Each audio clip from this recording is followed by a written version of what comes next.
हज़रत सैयदना सुलेमान अलैहिस्सलाम की तरफ वही फरमाई कि ए प्यारे सुलेमान, समुंदर के किनारे जाओ और हमारी कुदरत का नज़ारा देखो। हज़रत सैयदना सुलेमान अलैहिस्सलाम अपनी मसाहिबों को लेकर जब समुंदर पर पहुंचे, किनारे किनारे चल रहे थे, कोई अजब मंजर नजर नहीं आया। हज़रत सुलेमान अलैहिस्सलाम ने एक दिन से कहा समुंदर के अंदर गोता लगाओ। उसने गोता लगाया, थोड़ी देर के बाद वापस आया, कहा या नबी अल्लाह, मैंने गोता लगाया, मुझे कोई चीज नजर नहीं आई, ना ही मैं समुद्र की गहराई तक पहुंच सका हूं। आपने उससे ताकतवर जिन से कहा अब तुम गोता लगाओ। उसने दुगनी कुव्वत के साथ जब गोता लगाया, उसे भी कोई चीज नजर नहीं आई। वो पलट के आ गया, कहा या नबी अल्लाह, मुझे भी कोई चीज नजर नहीं आई। अल्लाह के नबी ने अपने वजीर हजरत सैयदना आसिफ बिन बरखिया रहमतुल्लाह तआला से कहा अब तुम गोता लगाओ।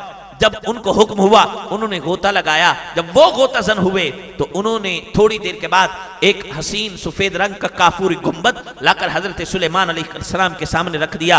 हैरत की बात यह थी कि उसके 4 दरवाजे थे, एक याकूत का था, एक मोती का था, एक हीरे का था, एक जमुर्द का था। चारों दरवाजे खुले थे, लेकिन हैरत और ताज्जुब की बात थी कि उसके अंदर पानी नहीं दाखिल हो रहा था। और फिर इससे बढ़कर हैरानगी वाली बात यह थी कि उसके अंदर एक नौजवान महवी इबादत था। जब उस जवान ने अपनी इबादत से फरागत हासिल की, हजरत सुलेमान अलैहिस्सलाम ने उसे सलाम कहा। उसने सलाम का जवाब दिया। अल्लाह के नबी सुलेमान अलैहिस्सलाम ने उससे कहा अपना वाकया बयान कर। उसने जो बयान किया उसका खुलासा यह है, वो कहने लगा या नबी अल्लाह अलैहिस्सलातु वस्सलाम, मेरे माँ बाप बूढ़े थे, मेरे बाप माजूर थे, माँ मेरी नाबीना थी। मैंने 70 साल तक उनकी खिदमत की। कितनी? 70 साल तक मैं उनकी खिदमत करता रहा। मेरा बाप जब भी दुआ करता था कहता था या अल्लाह मेरे बेटे को उम्र बिल खैर अता फरमा। और मेरी माँ जब दुआ करती थी तो कहती थी या अल्लाह मेरे बेटे को वहां इबादत का मौका अता कर जहां शैतान का बस इस पे न चल सके।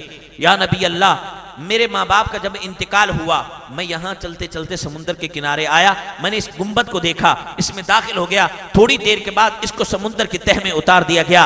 अब मैं यहाँ पर इबादत में मसरूफ रहता हूँ और ना यहाँ मुझे कोई वहशत होती है, न घबराहट होती है, और ना ही मुझे कोई किसी किस्म की भूख प्यास की शिद्दत महसूस नहीं होती। हजरत सुलेमान अलैहिस्सलाम ने पूछा तेरे खाने का क्या इंतजाम है? कहा एक परिंदा आता है, जरद रंग का, उसके मुंह में कुछ चीज होती है, वो मैं खा लेता हूँ। उसमें रब्बे कायनात ने दुनिया की तमाम नेमतों की लज्जत रखी है। जब मैं उसे खाता हूँ मेरी भूख भी मिट जाती है, मेरी प्यास भी मिट जाती है। हजरत सुलेमान अलैहिस्सलाम ने पूछा तू यहाँ कितना अरसा तुझे गुजर गया? कहा मैं हजरत इब्राहिम अलैहिस्सलाम के जमाने का हूँ। तो उसने जब कहा ना, हजरत सुलेमान अलैहिस्सलाम ने जान लिया कि हजरत सुलेमान और हजरत इब्राहिम अलैहिस्सलाम के दरमियान जो अरसा है वो 2000 साल का है। कितना? 2000 साल का अरसा है। वो बंदा 2000 साल तक अल्लाह की इबादत में मसरूफ था और उसके सर का एक बाल भी सफेद न था और रब्बे कायनात गैब से उसको रिज्क भी अता फरमाता था। तो हजरत सुलेमान अलैहिस्सलाम ने जब उसकी सारी गुफ्तगू को सुन लिया तो अपने मसाहिबों से फरमाया अल्लाह से डरते रहो और अपने माँ बाप की खिदमत करते रहो, क्योंकि जो बंदा माँ बाप की खिदमत करता है रब्बे कायनात उसे ऐसा सिला अता फरमाता है। मेरे प्यारे मोहतरम इस्लामियों, माँ बाप की कदर करने वालों को अल्लाह करीम कितना नवाजा है। अल्लाह के पाक कलीम हजरत सैयदना मूसा अलैहिस्सलाम ने रब्बे कायनात की बारगाह में इल्तिजा की, या अल्लाह जन्नत में मेरा साथी कौन होगा, मेरा पड़ोसी कौन होगा? रब्बे कायनात ने फरमाया फलां कस्साब जो है वो तुम्हारा जन्नत में हमसाया और पड़ोसी और साथी होगा। हजरत सैयदना मूसा कलीमुल्लाह उसके पास पहुंचे, उसने अजनबी समझकर मेहमान नवाजी की, मेहमान बन गया, घर लेके गया। इख्तिसार यह है कि वो खाना खाने लगा ना, बैठा तो एक जंबील अपने पास रखी, एक लुकमा खुद खाता, 2 उसमें डालता। हजरत मूसा अलैहिस्सलाम इस मंजर को देखते रहे। थोड़ी देर के बाद दरवाजे पर दस्तक हुई तो वो उठ के बाहर चला गया। हजरत मूसा अलैहिस्सलाम ने देखा तो उसमें 2 ज़ईफ़ुल उमर इंसान थे, एक बूढ़ा शख्स और एक बूढ़िया औरत थी। हजरत मूसा अलैहिस्सलाम ने जब उन दोनों की तरफ देखा ना, उन्होंने हजरत मूसा अलैहिस्सलाम की तरफ देखा और मुस्कराए और हजरत मूसा अलैहिस्सलाम की रिसालत की गवाही दी। इधर उनकी रूह कफ्सरी उनसरी से परवाज कर गई। जब वो पलट के कसाब आया, उसने देखा उसके माँ बाप का इंतकाल हो गया है। वो आगे बढ़ा, उसने हजरत मूसा अलैहिस्सलाम के दस्त रहमत को बोसा दिया और कहने लगा आप अल्लाह के नबी मूसा अलैहिस्सलाम तो नहीं है? हजरत मूसा अलैहिस्सलाम ने कहा तूने मुझे कैसे पहचाना? कहा या नबी अल्लाह, मेरे माँ बाप का अचानक इंतकाल कर जाना मुझे ये बताता है कि आप अल्लाह के नबी हजरत मूसा अलैहिस्सलाम है। कहा वो क्यों कर?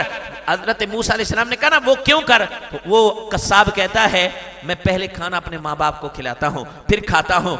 जब भी मैं इनको खाना खिलाता था मेरी माँ खुश होकर कहती थी या अल्लाह मेरे बेटे को जन्नत में मूसा का पड़ोस अता फरमा दे, और दुआ मांगते थे या अल्लाह हमें अपने नबी मूसा के जलवों में मौत अता कर।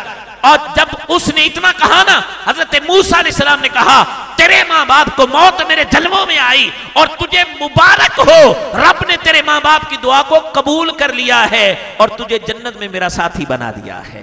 प्यारे मोहतरम से भी बड़ी तवज्जो तलब बात है, कहां अल्लाह के नबी हजरत मूसा कलीमुल्लाह और कहां वो गोश्त बेचने वाला कसाब। अब इतनी बड़ी फजीलत और इतनी बड़ी इज्जत और अजमत क्यों कर मिली कि माँ बाप का खिदमत गुजार था। और मेरे प्यारे मोहतरम इस्लाम भाइयों, जो माँ बाप की खिदमत करते हैं, अल्लाह अकबर, रब्बे कायनात कितना बड़ा दर्जा आता फरमाता है। किताबों में आता है कि नबी पाक साहिब लौलाक सल्लल्लाहु अलैहि वसल्लम ने हजरत उमर इब्न खत्ताब अमीरुल मोमिनीन रज़ियल्लाहु ताला अन्हु और मौला कायनात अली पाक से फरमाया कि उवैस से करनी से दुआ करवाना। किससे करवाना? उवैस से दुआ करवाना। बड़ी तवज्जो तलब बात है। कहां फारूक आजम, कहां मौला कायनात और कहां उवैस से करनी, क्योंकि कोई ताबी किसी सिहाबी की अजमत को कभी नहीं पहुंच सकता। लेकिन प्यारे मोहतरम सनबियों, नबी पाक अलैहिस्सलाम ने फरमाया उनसे दुआ करवाना। और फिर एक वक्त आता है जब हजरत मौला कायनात अली मुर्तजा और सैयदना उमर इब्न खत्ताब रज़ियल्लाहु ताला अन्हु उवैस के पास पहुंचते हैं। बड़ी लंबी हिकायत है, उसको इख्तिसार कर रहा हूं। उनके पास पहुंचे, पूछा तेरा नाम क्या है? कहा मेरा नाम अब्दुल्ला है। कहा वो नाम बताओ जो तेरी माँ ने तेरा नाम रखा है। कहा मेरी माँ ने मेरा नाम उवैस रखा है। तो जब हजरत उवैस करनी रज़ियल्लाहु ताला अन्हु से पूछ रहे थे, वो कहने लगे तुम कौन होते हो? हजरत अली पाक ने कहा यह अमीरुल मोमिनीन हजरत उमर इब्न खत्ताब हैं। जब उसने इतना सुना, हजरत उवैस करनी ने इतना सुना, संभल गए। और फिर हजरत उमर इब्न खत्ताब ने कहा उवैस, नबी ने तुझे सलाम कहा है, मैं वो सलाम तुझ तक पहुंचाने आया हूं। और आका ने कहा है कि उवैस से दुआ कराना। उवैस कहते हैं या अमीरुल मोमिनीन, ये दर्जा ये मकाम मुझे क्यों कर नसीब हुआ? हजरत उमर इब्न खत्ताब कहते हैं हुजूर ने फरमाया था कि वो माँ की बड़ी खिदमत करता है। ये माँ की खिदमत का सिला है कि हुजूर ताजदार कायनात ने हमसे फरमाया कि उवैस से कहना वो मेरी उम्मत के लिए दुआ करे, मेरी उम्मत के लिए दुआ करे। तो मेरे प्यारे मोहतरम नबियों, हमें भी अपनी माँ बाप की इज्जत और अजमत और उनकी शान को समझना चाहिए, उनके खिदमत गुजार बन जाना चाहिए। जिनके माँ बाप जिंदा हैं उन्हें चाहिए अपनी माँ बाप की कदर करें, उनकी इज्जत और अजमत और शान को पहचानें। मेरे और आपके करीम आका ने एक मौका पर फरमाया था, मफ़हूम रिवायत है, हुजूर ने फरमाया जो बंदा अपने माँ बाप या उन दोनों में से किसी एक के चेहरे को मोहब्बत से तक लेता है, रब्बे कायनात उसे एक हज मबरूर का सवाब अता फरमाता है। आज लाखों रुपए लगा के हज के लिए जाएं, नाम के साथ तो हाजी लग जाता है, लेकिन सनद और गारंटी किसी के पास नहीं होती कि हज कबूल भी हुआ कि नहीं हुआ। अल्लाह की रहमत से उम्मीद हर एक को होती है, लेकिन कबूलियत की सनद किसी के पास नहीं। लेकिन ताजदार कायनात ने सनद अता की। हुजूर ने फरमाया माँ बाप के चेहरे को तकना तुम्हारा काम है, तुम्हारे नामा अमाल में एक मबरूर हज का सवाब लिख देना मेरे रब का काम है। और सहाबा ने अर्ज़ किया या रसूलल्लाह अगर कोई 100 बार देख ले, हुजूर ने फरमाया नअम अल्लाहु अकबर व अतयब। उलमा कहते हैं नअम कहकर हुजूर ने जवाब दे दिया और अल्लाहु अकबर व अतयब कह के रब की रहमत और वुसअत का ऐलान कर दिया। कहा मेरे सहाबा तुम ये पूछना चाहते हो कि आका अगर 100 बार देखे तो 100 हज का सवाब मिल जाएगा? हुजूर ने फरमाया हाँ, तुम 100 बार देखो, मेरा रब तुम्हें 100 हज का सवाब अता कर देगा। और फरमाया अल्लाहु अकबर व अतयब, क्योंकि मेरा रब बड़ा है।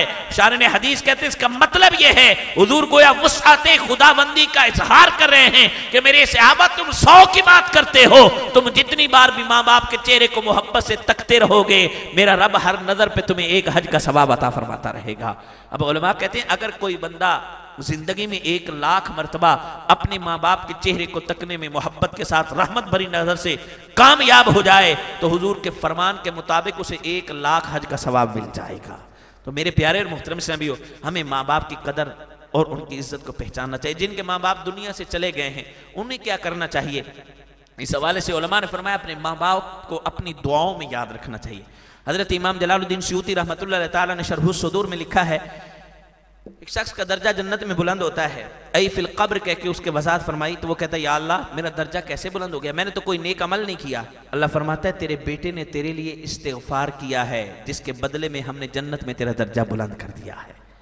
तो माँ बाप के दर्जात बुलंद होते हैं बेटों की दुआ से, औलाद की दुआ से माँ बाप के दर्जात बुलंद होते हैं। और एक हदीस में आता है, जो बंदा अपने माँ बाप या उन दोनों में से किसी एक की कब्र की ज़ियारत करता रहता है, एक वक्त आता है कि रब्बे कायनात उस बंदे को नेकोकारों में लिख देता है। अपने माँ बाप की कबूर की ज़ियारत करनी चाहिए। और प्यारे मोहतरम साहबियों, माँ बाप की इज्जत, अजमत और शान को पहचानना चाहिए। जो खिदमत करते हैं उनको कितना अजर मिलता है मैंने आपके सामने बयान किया, और जो माँ बाप की नाफरमानी करते हैं उनके लिए वबाल कितना, एक दो रिवायात अर्ज करके गुफ्तगू समेट रहा हूँ।